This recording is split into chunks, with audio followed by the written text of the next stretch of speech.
Is Dr. Alan Hyde, and today we are joined by a good friend of the show, a returning guest, Sarah Kircho. She is a licensed professional counselor associate.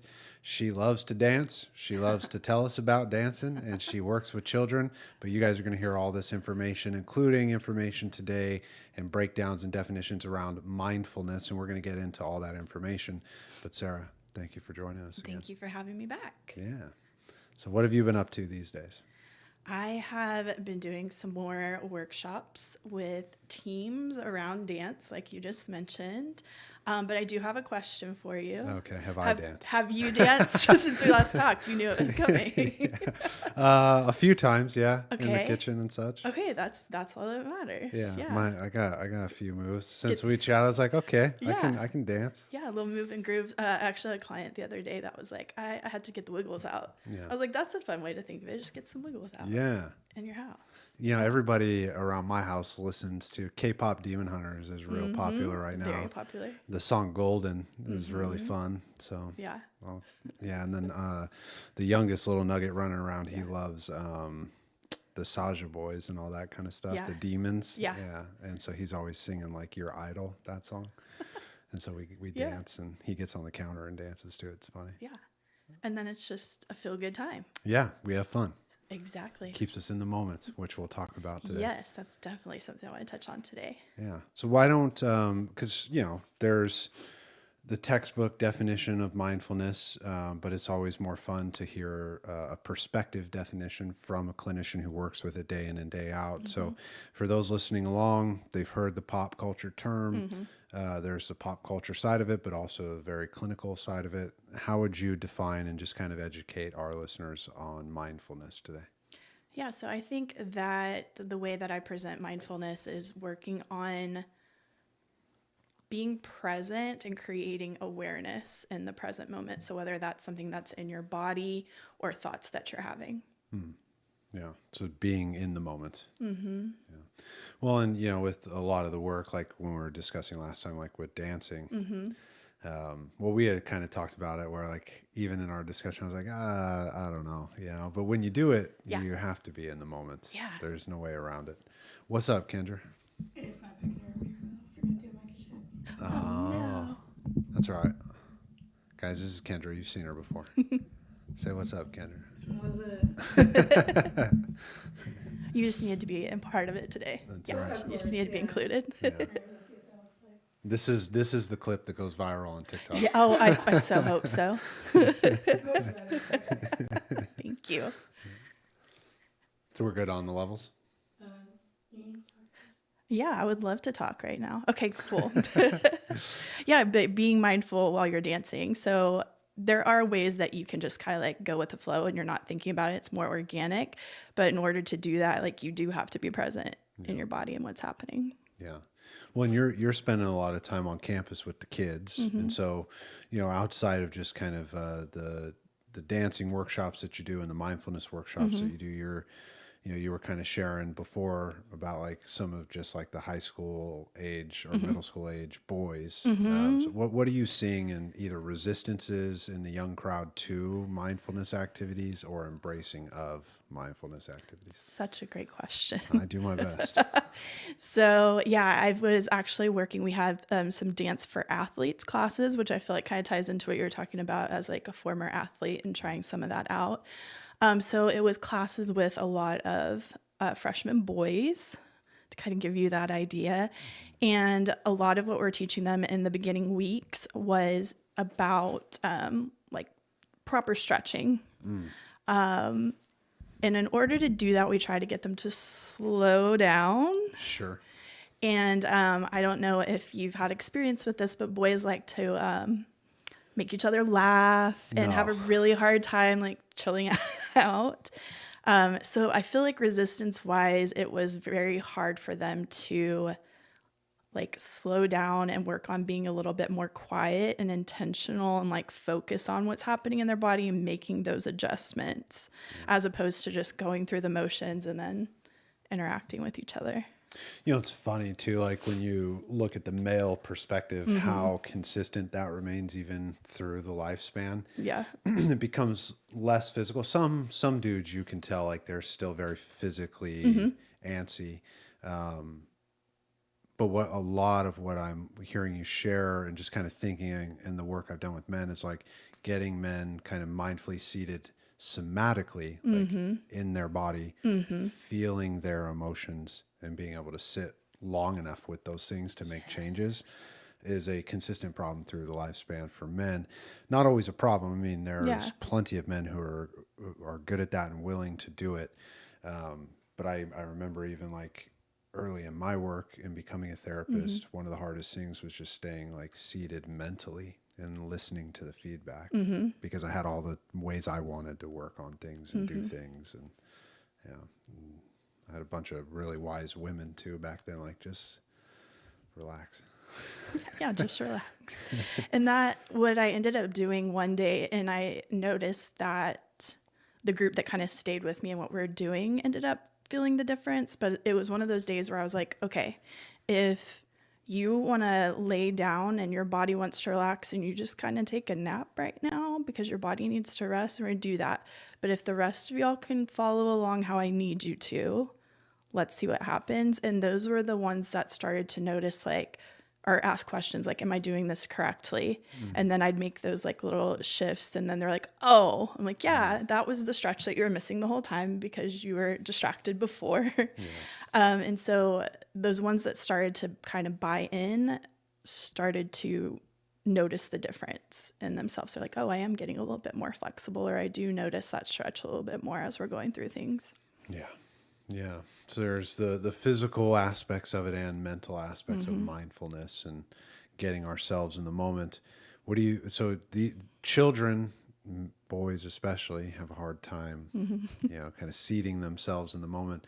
But obviously we work with adults too, and they tend to struggle with these things more on like a mental level. And you were mentioning in the beginning before we went live about perfection, and you've been seeing a lot of that come into your practice. Yes. How would you describe perfectionism?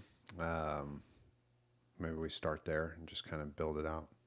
Yeah, especially with mindfulness practices, I feel like perfectionism shows up as like, if I don't do it correctly or I don't feel immediate results or it doesn't do what I think it should, then it's not good enough or it's not useful. And so one of the things with mindfulness practices, I feel like it's important as a therapist to remind them that the awareness itself and noticing is such a huge step. Yeah. Because if we can't do that noticing and stopping, then we can never add in that coping skill or that pause. Like that is that initial step towards that pause of like, hold on. Even though I might not have interjected something else in there, you're starting to notice when you might need to do that. Yeah.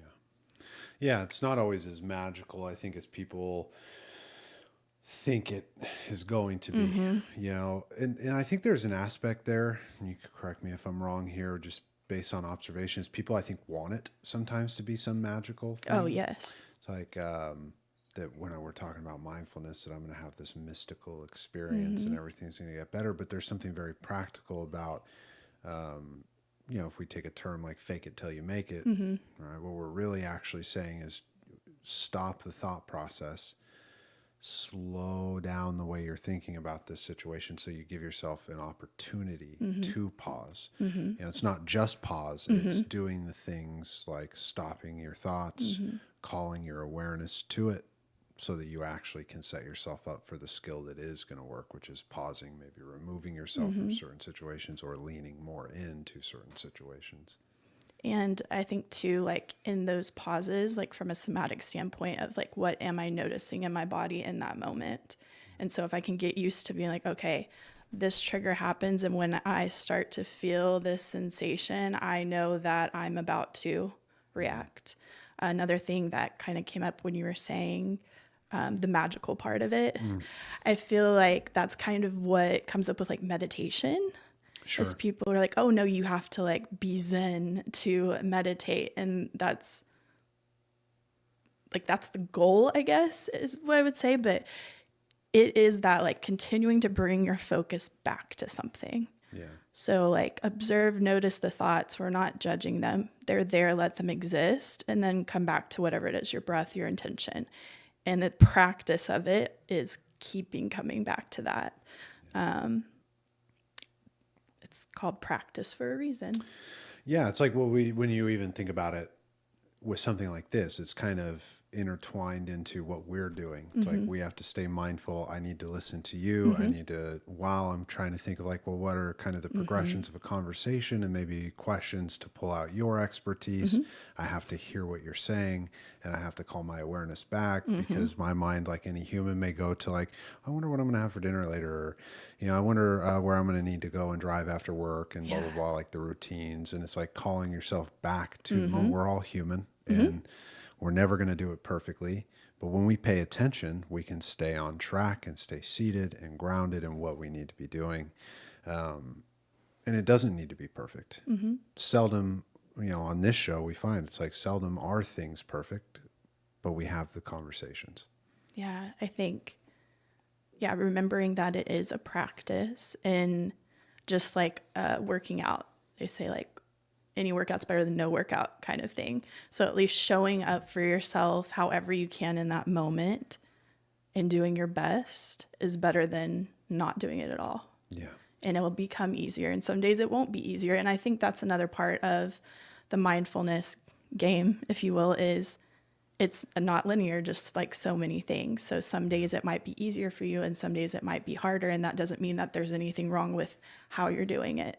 Yeah. And I think there's something to be said on like the meditation side of things you were touching on, of like the goal oftentimes gets interpreted as this like zenful, peaceful place. But it's like anytime I talk to my clients, I remind them those are the social media influencers. A lot of times when you see those videos and it's played out, the reality of meditation and mindfulness is to work towards a place of peace, but to integrate it into your life in a way that you can actually do it. And with something like meditation, you may only be able to sustain that before your mind starts wandering for 30 seconds, if that. Some people, it's like 5 seconds, and thank goodness you could do that. Yeah. Meditation isn't always sitting in a kumbaya and,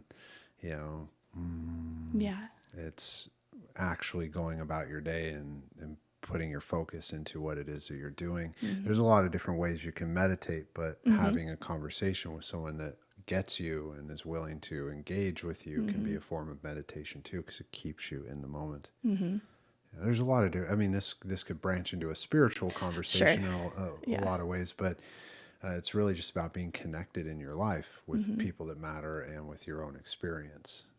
As you were talking, I had a memory of something with a male client who's very like, well, what do you mean by like be mindful and be present? And so it was like, I was like, okay, hold this rock in your hand.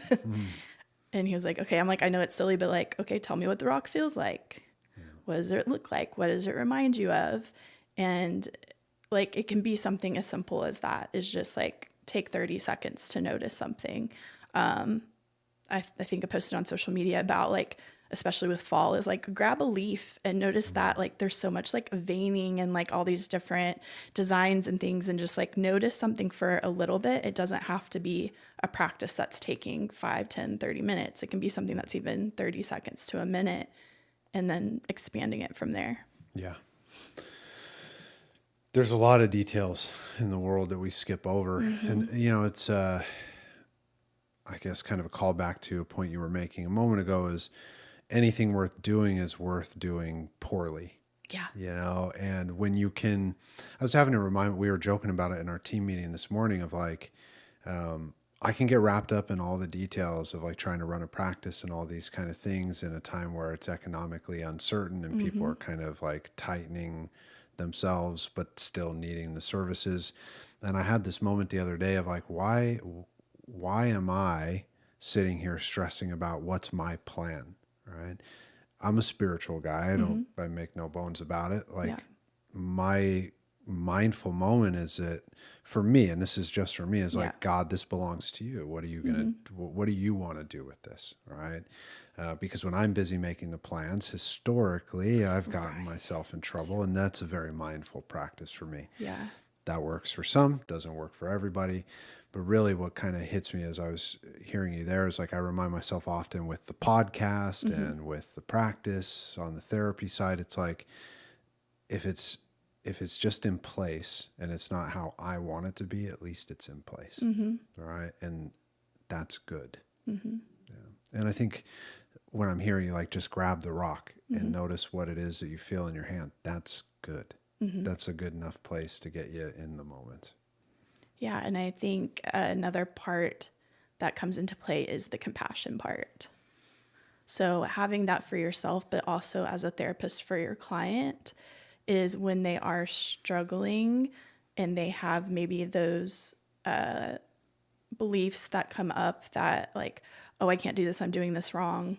Those different parts start to show up, that you're reminding them that, again, that is part of the process, is like, okay, then let's start to address those parts. What is coming up for you in those moments? Yeah. So let me play the devil's advocate or obstinate kind of role here, because we all know this one comes up, and just, share it with them of like, compassion, right? I hear this all the time. What is this crap? Why do I need to be compassionate with myself? What is this stuff we all keep talking about being kind and gentle? It sounds a little bit too tender or gushy or mushy to me. Why do this? Why is it so important? Yeah, I feel like a lot of the times it's what's been lacking, and whether that's from an external point of view, like maybe from family or society or whatever it is remembering that you can give that to yourself. And I feel like the like ooey kind of part that you're saying comes from like the self, especially like when I do work with teens and I'll ask like, what is self-compassion? And there's usually a pause and they're like, I don't know. But then I'm like, what is compassion? And that evokes more of a response. I'm like, okay, so then how do we turn that inward? And so understanding that you deserve the same like love and compassion that you give to other people. Yeah. And that can be uncomfortable. Yeah. Well, we live in such a society that's very, it's a self-centered society. Yeah. While also being forward-facing, forward-presenting, right? So it leads to, without getting too clinical here, it's like that's a very codependent society. Underneath that being, right, clearly like symptoms of shame and abandonment, neglect, and abuse. And we know that runs rampant in our society. So no wonder these things, when you ask about compassion, it elicits a response. But when you ask about self-compassion, it's like, Yeah, we're not supposed to do that. yeah, I was told not to do that. Yeah. Right. Well, my daddy said, right. And that's changing, and it's good that it's changing. But then we come into the stigma, which is like, well, that's soft, that's weakness. Right. And we know as clinicians, it's the furthest thing from. Yes. But then maybe there's a framework here in the discussion to give the disclaimer. And I want to see what you think on this, is like the axiom between compassion and accountability is where we're going to kind of, meet people that would resist self-compassion. It's like, if you want self-compassion, you have to be willing to take accountability for where you're screwing up in your life, without then beating yourself up. Because I think that's where a lot of people get pushback on self-compassion, is like, well, I'm a monster. I've done all these shitty things. Right. And we know that that's true when you look at like observe kids and teens in therapy, because they'll be a little bit more forthright about those statements, whereas adults will try to hide it a little bit more consciously.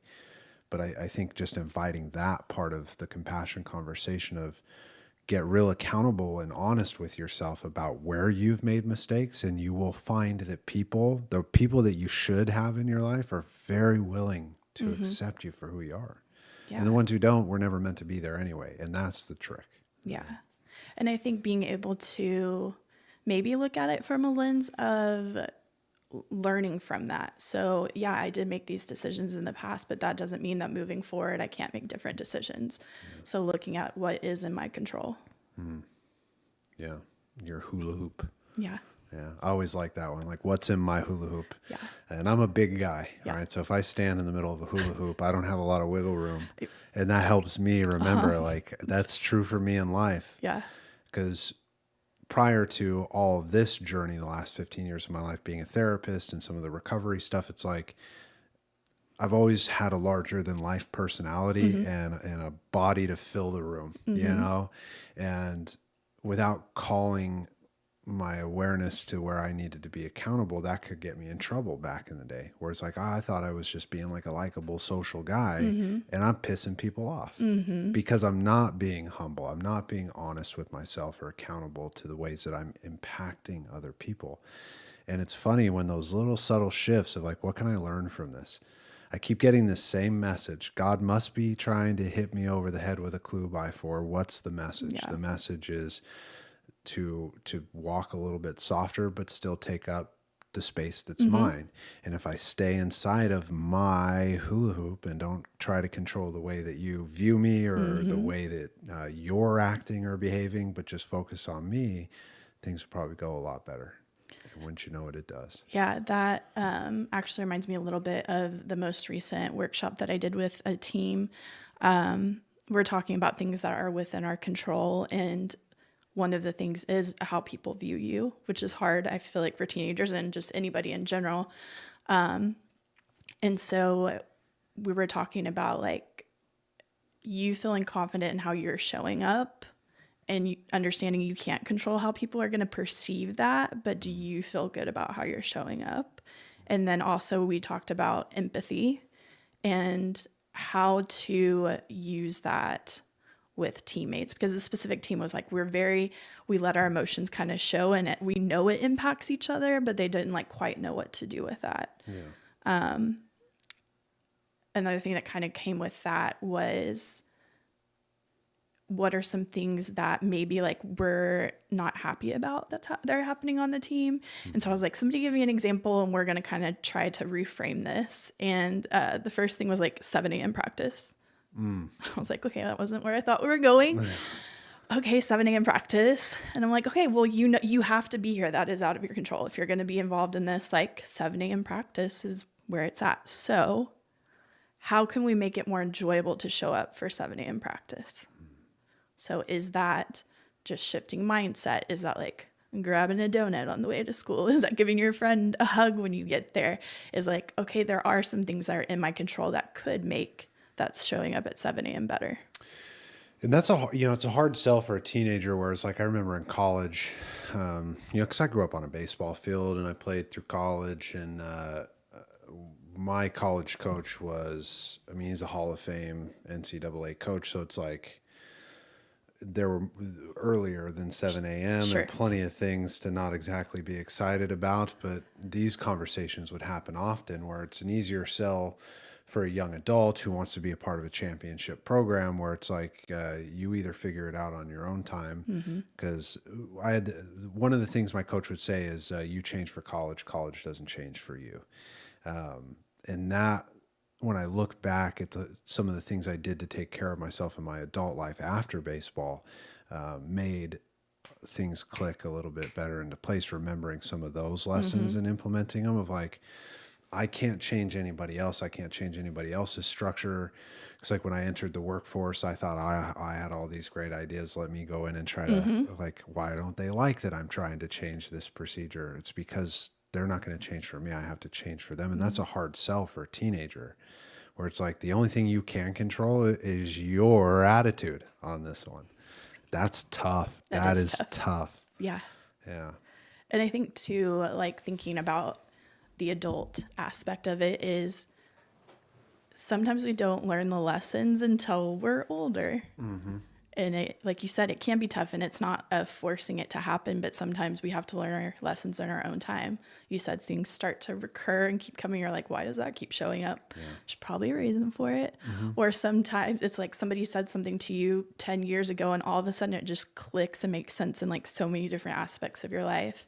And so I think also just like being able to accept the timing that things are happening. Yeah, right. So like when we're talking about mindfulness, this one always reminds me of AAA, right? Awareness, acceptance, action.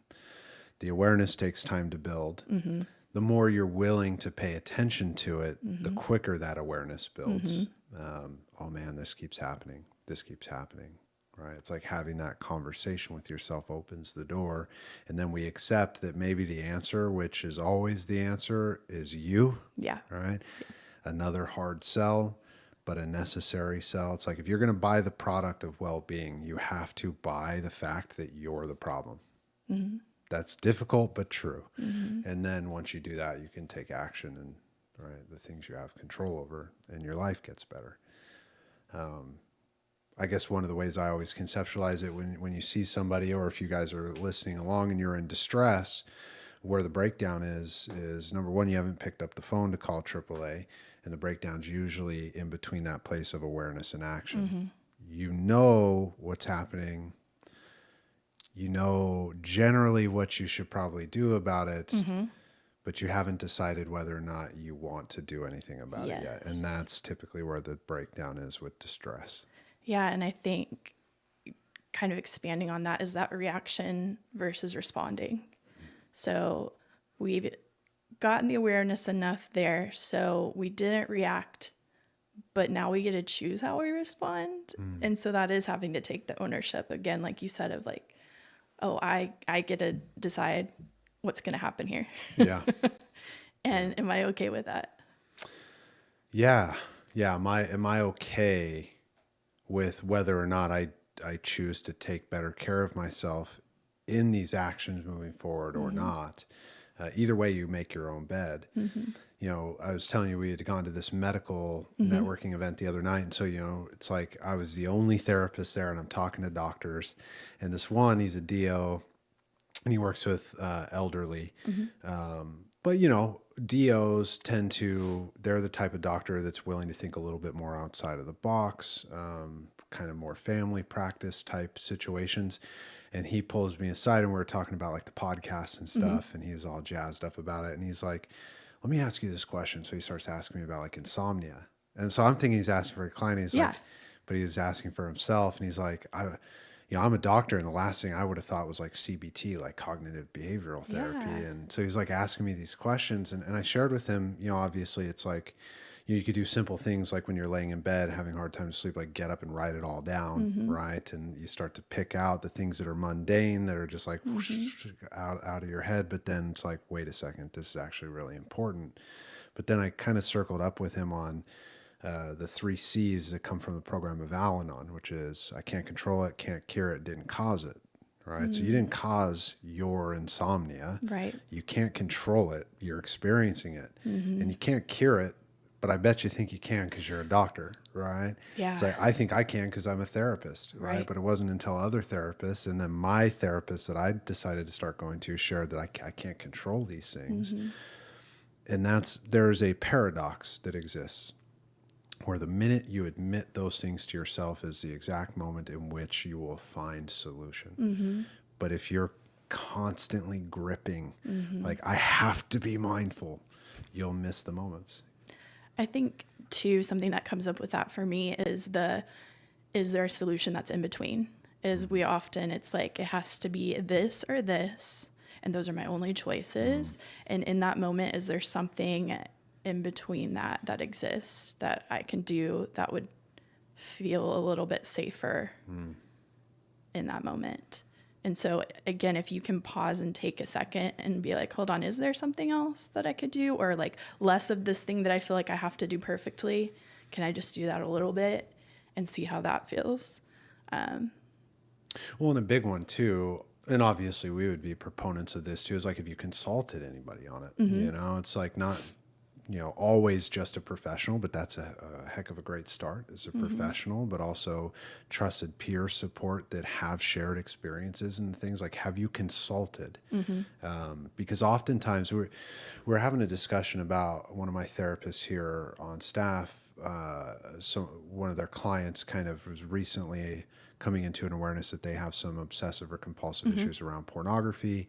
That's not their area of expertise, but I've worked with many clients on this. So I was sharing with her one perspective of like a lens you can use in assessment when you present to the client kind of just some suggestions of how to take care of themselves, to like go and seek support. If they're still busy making their own plans, then you know it's a progressed problem, right? And it's like you want to be that's for us as clinicians, right? Because you want to be aware that that's not a one size fits all, but the lens will tell you when you present a situation to a client and they're still making the play like, well, I'm just going to pray about it, or I'm just going to go to church and I'll be fine, right? That's great, right? But your plan got you here. Right. It's not working. Yeah. And so that in between that you're talking about, oftentimes it's like, have we listened to other people who don't have an agenda? Have we listened to other people who may actually genuinely have our best interest at heart? Not because that's the exact suggestion that you need, but it could be different than everything that you've been planning. And therefore, maybe something else is trying to communicate to you what the problem actually is. Because we don't always look at ourselves with the cleanest lens. Are you sure about that? Yeah, it's blemished with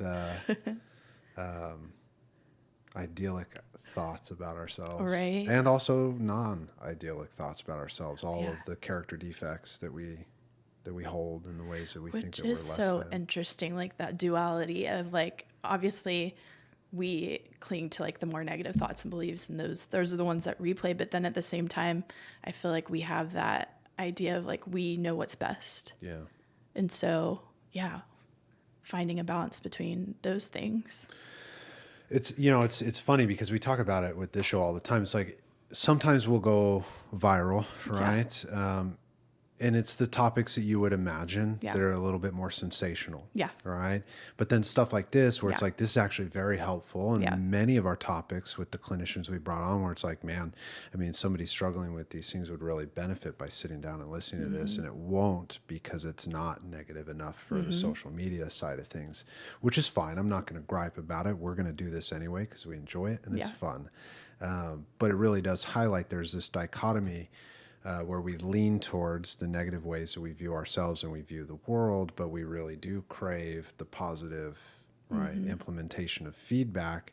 But then there's that that other piece of like, but I'm the greatest thing ever, so maybe I don't need that positive feedback.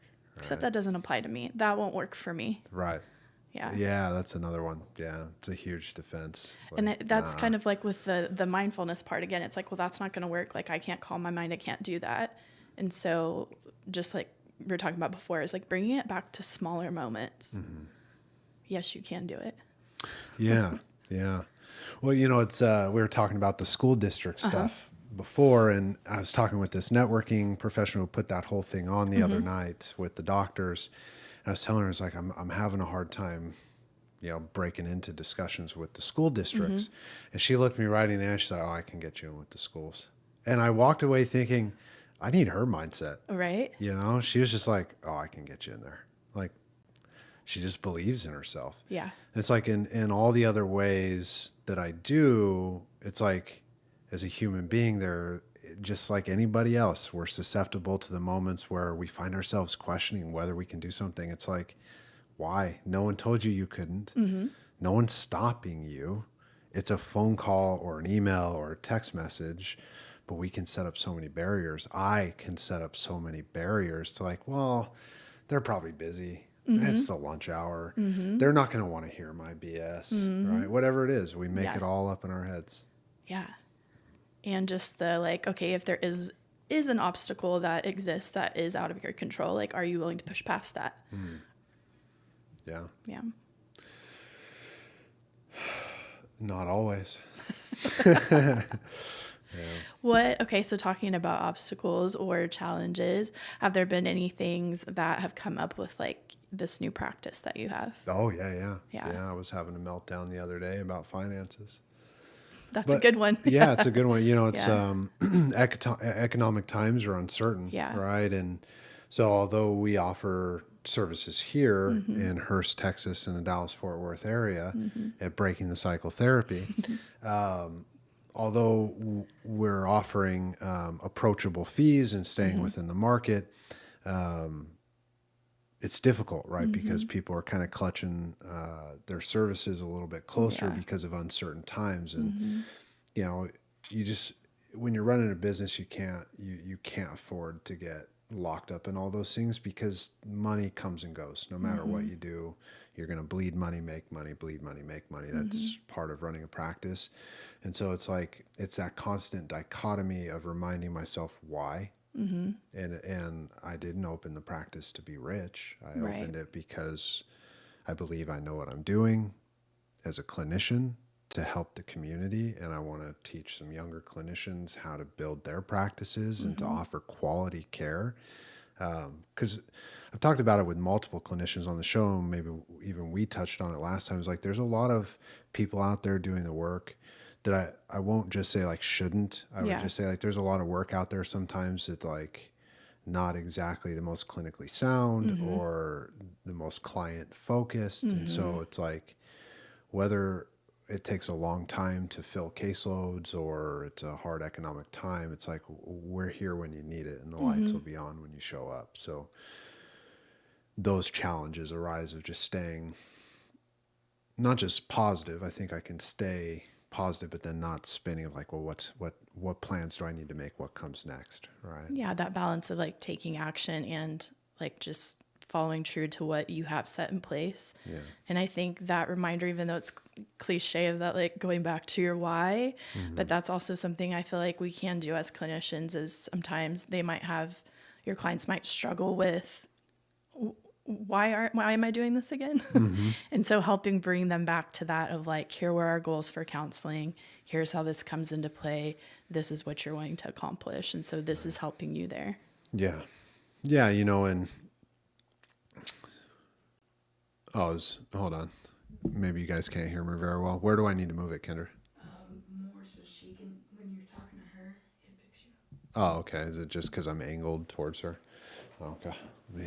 I'll just actually angle towards you. Hey, hi. Hello. But it's like they get a little bit of insight on the clinical practice side of things that maybe they didn't bargain for. But one of the challenges sometimes is we know our why as we're practicing. I've been doing this for 15 years, and so part of it is like reminding young clinicians to like not get gun shy. Because stepping into private practice, it's like one thing to go work for a clinic where people are kind of churn and burn in their insurance resources.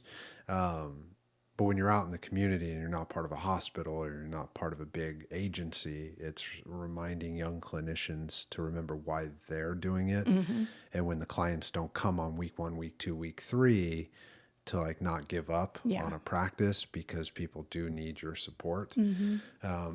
So it takes the mindfulness on all sides from the community that need the access to support and the clinicians that are providing it to stay mindful as to why they're doing it. And then the reciprocal relationship occurs. It just takes time. Yeah. I think also I don't know why this popped up, but thinking about just anybody who's listening again of like a mindfulness practice right now is just taking a deep breath. Yeah. And just noticing how your body feels on that exhale. Yeah. And just kind of taking that. Yeah. Well, and I have a lot of opportunities. So my office where I do my therapy is right back behind us here. And there are a lot of days where like, well, I have a full practice, but I have my built-in downtime so that I can run this and do things for the other clinicians. So there's a lot of like quiet moments back there where you have two options in a quiet office. It's like you can either spin and overthink things or you can take a deep breath and let the day flow. And sometimes taking a deep breath and letting the day flow means that nothing's happening because nothing needs to happen right now. And that's hard for human beings. It's hard. Like I don't share it because I've observed this so much in other people. I have, but I sit with this in my own life. Yeah. Rest is productive. There needs to be rest. And I think understanding what that really is to help with it being productive. And I think we talked about this last time of like scrolling on your phone that's not restful. No. But I feel like we think, well, yeah, I'm like laying down and I'm doing that. But like your mind and your nervous system are still very activated in those moments. Yeah. So what do you need to actually like rest and reset so that you have the energy to take on those things that you need to do? Yeah. Intention right? It's how are you using the tool? Not I have this tool. Yeah. It's like, well, I have a wrench too, but if I use it to break a window, that's not a very useful tool at that Yeah. point. It becomes a weapon. Yeah. Right? And phones are very much that. It's like you could pull your phone open to pull up the Calm app, right? We're not plugging them. They don't sponsor us, but that's a very Yeah. great app for like mindfulness and meditation stuff. You could pull it up and pull up YouTube to listen to those kind of things. Our podcast, mental health podcast, to use it as a tool, right? But most people pick it up and they're scrolling through Instagram and they're looking at pictures they shouldn't be looking at, or they're playing games that give them no value, but they're spending money on it. This kind of stuff, not a proper use of the tool, right? It's not a very mindful use of the tool. And that's something I've been working with a few clients with, is being intentional about your morning and evening routines. And so, yeah, like that 30 minutes before bed, can we put the screen away? Because even if you do turn something on that could be helpful, you tend to start looking somewhere else, and also being aware of what you're taking in and ingesting. Like that first 30 minutes to an hour that you're awake is the first thing that you do, grab your phone.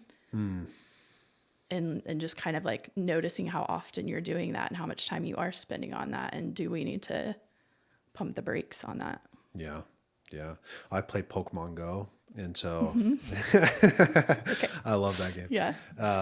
Pokemon is a big part of my nerd life. Yeah. And I'll be like, I'm just opening it mindlessly again. Yeah. Like I just was like, just put it down, leave it alone. Right. It's okay. Yeah. Yeah. So that's why you're doing the Pokemon at the event that you're coming up. Okay. Yeah. So a couple years back,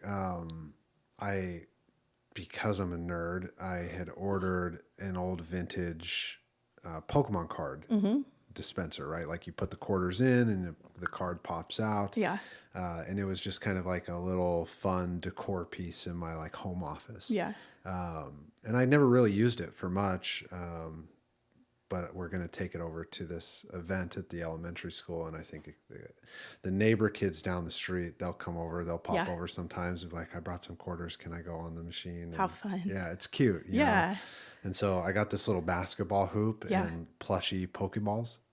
And so they're going to shoot the baskets with those. And if they make one, they get to get a card out of the vending machine. I have to show you too. And I wish I had, they're in my car, but I'll grab them.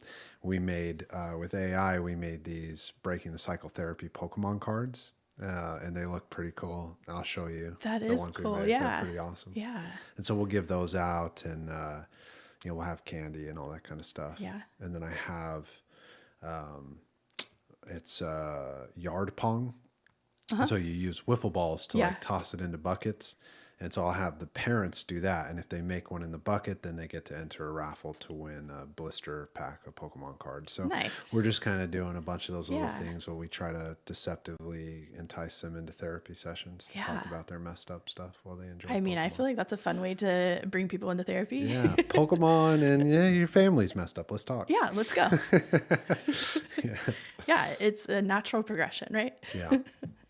Yeah, but it should be fun, you know, engage the kids. And, I think it, even with the group that we're doing, the healthy screen time where the therapist plays the video games with the kid, I think we're in an era where it's like, we've got to make therapy less threatening and invite people into work that really matters. And a lot of people seem to be on that train, which is good to see. It's fun to see. I think that what you said is it can be very intimidating. And so is there something that we can put there that just takes that pressure away just a little bit? And as we're doing that, then you can ease into it a little bit more and build that rapport as you're doing whatever activity that is. It's something that, like, when you think of play therapy for kids, that our field has always done really well, of like taking something that traditionally would be pretty intimidating, beyond intimidating, maybe even threatening for kids, and making it very approachable and effective. But then when you kind of transition into adult work, we don't really have that as much, right? Yeah, unless you're going to somebody who specializes in something. Yeah. Like if you're doing art therapy or all those things. So I think that is a good idea. Like, how can you maybe incorporate that? Yeah, that's why we wanted to, like in the last week, bring the parents in. let them play video games with the kids and get the directions. Because a lot of times, like with screen time, and I'm sure you've heard working with kids, it's like the parents be like, well, how do I get them off the screens, right? So the real problem isn't the tool, it's the redirection. And the way, see, it's a hard sell to the parent because it's not actually the kid not taking the redirection, it's the way in which you're providing the redirection. You got to have that conversation in a million different ways for that to start to sink in and be an accepted fact by the parents, that, hey, maybe it's the way I'm going about it. It's like when I interact with kids, I don't ever want to admit that it's the way they need to respect me. Right. And it's like, well, that doesn't work because if they're not going to, they're not going to. Yeah. Yeah. And I know it can be controversial with the like no cell phones at school now, but having experienced that at the beginning of this school year, kids are having to communicate and socialize again and talk to each other, which was, I mean, it really did start to lack. Oh, and so I'm sure. it was very refreshing to see that aspect. And for the most part, at least in the schools that I was in, like they're easily redirected with that. But yeah, it was like something that's been missing. I feel like we've talked about even like coming out of COVID, just that socialization aspect that we all need. We all need that connection. Yeah, I mean, it started to, and I don't think this is the worst thing ever, but it started to impact, for the first time really in a meaningful way, it started to impact linguistics, where words were being shortened into abbreviated, like really any language words, which is, it's fine. Like we had tubular and radical and cool and bruh. And like we had words That too just when we were, I'm just kidding. some of those are before Radically me. tubular. Yeah, that's like right before. That's the 80s. I'm a 90s kid, but Same. still, I'm aging myself there even still. Like we've always had the vernacular, Yeah. but this is the first time, and I was listening to a linguist talk about it. It's like, this is the first time where words were being abbreviated into such a way where they're not recognizable and they're not transferable. There are no Latin roots to the words, and there is no deeper meaning to the words, and you actually have to add a definition to understand. It's like, this is one of the ways in which it can become real troublesome, and it's really not that big of a deal. I'm just saying, right? Like it could become very troublesome 50 years from now, is when you take a word that traditionally had a definition and you're using that word, but now it has a new definition, but you're using the same word in a similar context, is going to confuse youth and make it really hard for generations to communicate. And that becomes a problem for a few major reasons, but some of the big ones is like predators, right? So they learn the vernacular of the kids, but the parents don't know. So it becomes easier to split the child away from the parents and to violate them. Yeah. It's really important. Yeah. Exploitation with these video games. We were talking about this on one of the videos we made earlier on Roblox. It's like, if Roblox isn't going to protect your kids, then you need to get them off, because the kids are being exploited because predators are speaking their language and manipulating what those kids want. And the parents like, oh my God, I don't understand any of this. All right. So, it's not just the language and vernacular, but I always thought that was really fascinating. And I hope, right, that getting them off the phones all the time at the schools helps with things like that. Yeah, I even think like there's so many words that have gotten added to the dictionary in the past few years. I'm like, why are we adding that to the dictionary? But it is to kind of keep up with it, like, okay, this has stuck around so long, so now we need people to understand what that means that maybe don't. That's wild to think about too. It's like, when the kids are explaining something like Riz, it's like, so charisma is the word. Right. And I was trying to explain that to a 9-year-old or 10-year-old the other day, of like, Riz back in my day, because he was like, do you guys use that word? Like, no, we use the word the full charisma. Word. That's too many letters. Like too many syllables. Well, he like looked at me sideways, like, charisma. Like, what is that word? That's what that's what you're saying. It means. Yeah, that's the actual, like, the meaning of the word you're using is the word. Yeah. The actual word. Yeah. But they probably hear this, and this is also why it's fun to have this conversation. And they'll be like, you boomers. Yeah. It's fun. Like, there's a part of it too that I get a kick out of, where it's like, they think it's funny when we say the words to because Oh, they know we don't understand it, I and feel that's like fine. this is like the obvious 6, 7. Yeah. Okay, well, as a dance teacher, Yeah. 5, 6, 7, 8, Yeah. we say that all the time. So Yeah. yeah, you have to like either figure it out. But yeah, with the boys, I'd be like, ooh, 6, 7. You know, you Yeah. just have to play into it, and it makes it fun. But yeah, you can get creative too. Like 5, 6, here we go on 8. Like take out that 6, 7 because they're just waiting for you you to say Yeah. it. But yeah, it can be fun. But that's also kind of, building the relationship too. Yeah. But it's Well, fun to be like the goofy, nerdy, like older person now. uh-huh. You just lean into it. Yeah, yeah. Because it's like you drive around with kids in the car, and an address has the number 6, 7, and Yeah. like, oh, 6, 7. Yeah. And so I've come to this place where the rapper, where apparently that originated Yes. from, I call him Mr. Doot Doot, because like in the song, Yes. his name is like Doot Doot or something. Yes. I don't. So the 6-year-old in my life, I have him say Doot Doot because Yeah. it sounds hilarious. And so anytime they say 6, 7, I'm Yeah. like, oh, Mr. Mr. Doot Doot Doot. Yeah. And Yep. they crack up. Yeah. Sometimes they're like, Alan, stop. But it's funny. We have a good time with it.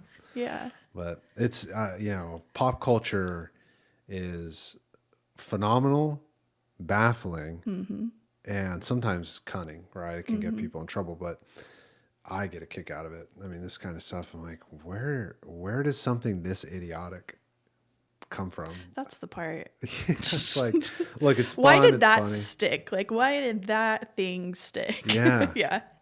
It makes me think of, what was it? They gave like, monkeys or chimpanzees on one side of the world, they gave them like a piece of fruit, and one of them started washing the sand off of it.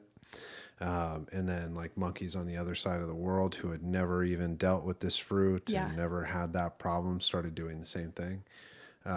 Like when given Yeah. the stimuli, and it's like this aspect of like shared consciousness. It's like we could look at that and say, oh, it's real mystical, magical, right? But I think with sentient brains, right, and with certain animals, you see it too. It's like, well, how does something like this become embraced culturally so quickly? There is something connected. Yeah. And, it's like why everybody, no matter where you go, that was born in the 90s can sing Go-Go Power Rangers, right? And know every single word, Yeah. or Hit Me Baby One More Time Yeah. by Britney Spears. It's Yeah. like, yes, it's a pop culture phenomenon, and I'm not inferring that it's mystical and magical, but Yeah. why do certain things stick and become such a trend when there's a million things that are catchy that don't become trends, and Yeah. you got to stop and think like, well, What about it? yeah. Yeah. And 6, 7 is one of those, like, Yeah. how did it spread so fast Yeah. and become such a conversation? Yeah. And it's that shared consciousness piece that's not very mystical or magical. We're humans. I think we're connected. You right? keep saying mystical, magical, and I keep thinking about the Benson Boone song The every time Benson you say Boone that. song? Yeah. What is that song? Should we play it? I don't. Yeah, it is this like mystical, magical. It's that moonbeam ice cream. I don't know this Okay, song you're at all. gonna need to listen to that song. Okay. But you keep saying it, I'm like hearing that in my head. Yeah. As you're saying that. Well, it's I use that line a lot because over the years in therapy, people often it's like, oh, it's woo woo. Oh yeah. It's like therapy is not woo woo. We're just calling attention in a soft way to soft sciences, right? It's like it's an art more than anything, and human connection is an art, right? So it's like having these conversations with someone that brings the art piece in kind of helps to solidify. It's like, you don't have to just like fully embrace that this is going to work for you, but it seems to be working for quite a lot of people, and there's a lot of different ways to implement it, which is And the there art there behind is it. science behind the woo woo when you Yeah. start to look into it. Yeah. Yeah. And just because it's social science doesn't make it any less Right. credible. And that's coming from someone who obviously has invested a large portion of my life into Yeah. these things. But it's like, I'm also very pragmatic. I'm a practical guy. If this stuff didn't have any backing at all, I would have stopped a long time ago. Sure. Before being a therapist, I was a baseball player, but also figured maybe I'd end up doing something where I worked with my hands because I am very like pragmatic in the way that I view things. And when I found this field, something was drawing me in that made a lot of sense, right? And then when you start studying it and you focus on certain niches that call to you, it's like you start to see patterns of behavior that could not be made up. And one thing that's certainly not made up is that we all seem to be connected in ways that are virtually impossible to explain, but definitely observable. Yes. This 6-7 trend Yeah. is one of them. Yeah. And that's again like we need that connection. Yeah. Well, yeah. I mean, that could be a whole nother Yeah. conversation in and of itself around mindfulness of like why we need other people. Yeah. Is there anything you would want to say on that, just to people who would be listening and following along? Not off the top of my head. All right. Well, as far as mindfulness and things Yeah. that you have coming up, Yeah. anything that you would kind of plug or share with the people who are listening along here? Yes. So November 15th at Unearthed Therapy, I'm doing one of my like mindful movement, therapeutic dance, whatever you want to call it, sessions. We're going to do it to classical music, which is known to like help relieve stress. So we're going to tie those together. And then also I have counseling offered at Unearthed as well. And that is In Keller. Keller. Yes, I was Keller, going to say Texas. NRH, Yeah. but Keller. Yeah. Yeah. Close. Yeah. Yeah. Cool. So if you're in the DFW area, a decent percentage of our listeners tend to be local, right? So Unearthed in Keller, the 15th, which is what day? Saturday. Saturday. Saturday, 10 a.m. It's a great way to start your day. Yeah, absolutely. Come and dance. Yeah. Ladies and gentlemen, we break the cycle here every Thursday at 12:30 p.m. Central Standard Time. We will see you again next week with another guest. We love you. Take care.